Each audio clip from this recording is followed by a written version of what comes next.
Good morning, dear colleagues. We are starting our working day, and I give the floor to the Ministry of Defense spokesperson, Colonel Oksana Havryliuk.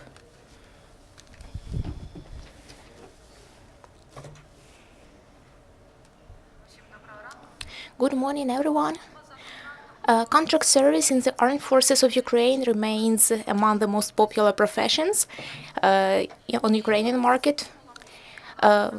People are motivated by a good salary, by a possibility to receive good education, to receive qualified medical help in military hospitals, and various recreation possibilities. When people join as contract service members, servicemen receive uniforms, and since the beginning of this year, over 64,000 servicemen have signed contract with the armed forces, and 7,000 of them are officers. So every month, nearly 6,000 of contract servicemen join the armed forces. We plan to increase contract servicemen up to 80%. We will give priority to commanders of the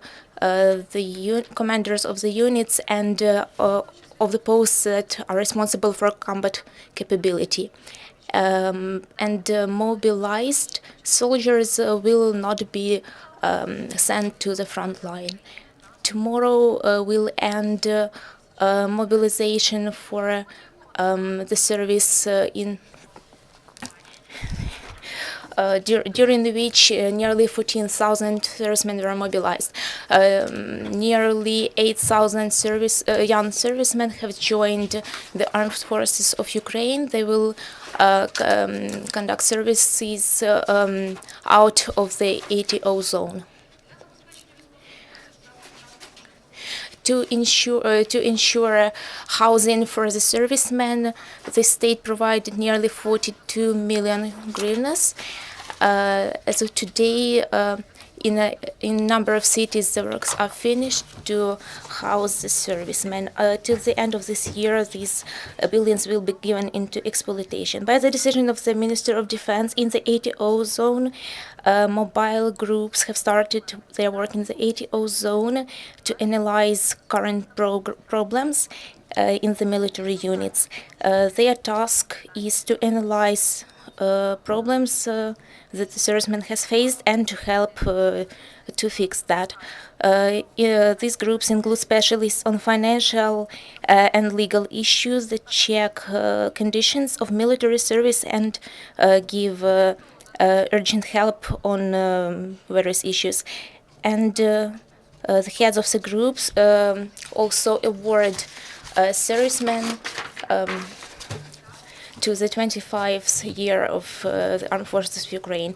The mobile groups move in such a way that they will visit all the military units in the ATO zone.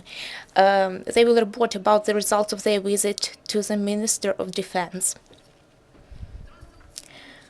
The CIMIC units in the ATO zone continue work with the local authorities on coordination in helping the local population. This year, this year in Mariupol, Bakhmut, and Big Novosilka, specialists of CIMIC have analyzed over 10,000 of requests of the citizens, and nearly 1,000 requests were analyzed by the CIMICs in Kramatorsk. In the framework of coordination in helping people, the CIMIC have delivered nearly 2,300 tons of humanitarian help. During their visits, they also inform population about mine security. In the framework of the project on the renovation of infrastructure in the ATO, the CIMICs have organized repairing works in power lines Mikhailivka-Lysychansk and Luhanska power station Mikhailivska. As a result, they renovated energy supply in various regions of Luhansk Luhansk region and in Severodonetsk. They also restored water supply and energy supply in Zaitsev, Nevelsky, and Vodiane. As of today, the CIMICs visit kindergartens in Kamenka and Troitsky. They repair damaged houses, roads, churches, and sport facilities in Berdyansk and Sopine.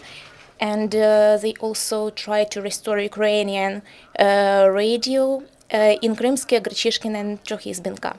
In the framework of humanitarian demining, over 4 square kilometers were cleared from mines. The servicemen found over 360 explosive devices, mines, and other ordnance.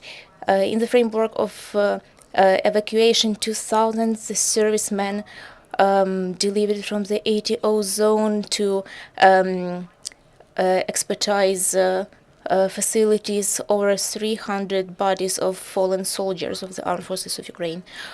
More details about CIMIC's activities. More information about CIMIC's activities can be heard at the Ministry of Defense press conference that will be held at 13:00. The Ministry of Defense continues awarding servicemen who perform their duties. Over the last week, various awards and gifts from the ministry received nearly 1,200 ATO participants. As of today, since the start of the ATO, the Ministry of Defense has awarded over 31,500 of servicemen and staff members of the ATO, of the armed forces, and 11,000 received awards from the state. The Ministry also continues paying financial awards to the servicemen who perform their duties in the ATO zone.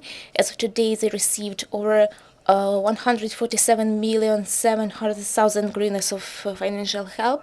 In particular, 6,300,000 hryvnias for performing military tasks, and 140 million for participation in combat.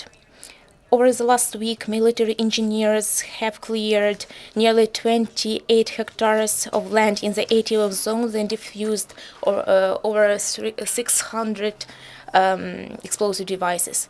Since the start of the ATO, they defused almost 140,000 explosive devices and cleared from explosive ordnance 2,730 hectares of territory. On the 8th of December, the ministry starts courses of qualification courses for Ukrainian journalists on reporting from the ATO zone.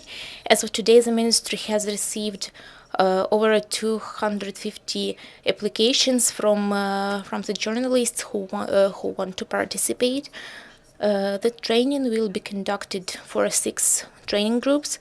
There will be the session will last 3 days in Chernyakhovsky National University of Defense. This will be a theoretical course, and the practical course will be held on the basis of 169th Center of the Army. The journalists will hear instructions about the safety in the ATO zone, and they will also have training in tactical medicine and about mine security. Today we will inform all the journalists willing to participate in this course how they will be distributed in the groups and when exactly the training will be held. Thank you, Ms. Oksana.